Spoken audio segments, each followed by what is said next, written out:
দলীয় স্বার্থে সংবিধান সংশোধন ও পরিবর্তন বাংলাদেশের সকল রাষ্ট্রীয় সাংবিধানিক প্রতিষ্ঠানসমূহকে ধ্বংস করে।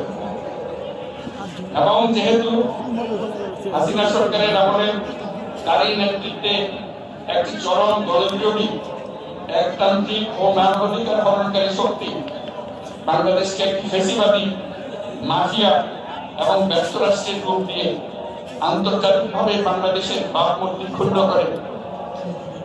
এবং যেহেতু তথাকথিত উন্নয়নের নামে শেখ হাসিনার ফ্যাসিবাদী নেতৃত্বে সীমাহীন দুর্নীতি, ব্যাংক লুট, অর্থ পাচার ও অর্থনৈতিক প্রতিষ্ঠানগুলিকে ধ্বংসের মধ্যে দিয়ে বিগত পতিত দুর্নীতিবাজ আওয়ামী লীগ সরকার বাংলাদেশ ও এর অমিত অর্থনৈতিক সম্ভাবনাকে বিপর্যস্ত করে তোলে এবং পরিবেশ, প্রাণ বৈচিত্র্য ও জলবায়ুকে বিপন্ন করে।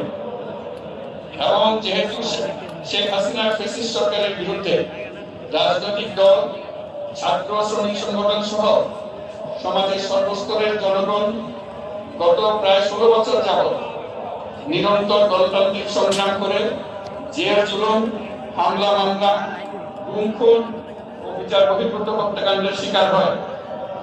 এবং যেহেতু বাংলাদেশের বিদেশি রাষ্ট্রের অন্যায় প্রভুত্ব, শোষণ ও খবরদারিত্বের বিরুদ্ধে এদেশের মানুষের ন্যায়সঙ্গত আন্দোলনকে বহিঃশক্তির দাবিদার আওয়ামী লীগ সরকার নিষ্ঠুর শক্তি প্রয়োগের মাধ্যমে দমন করে।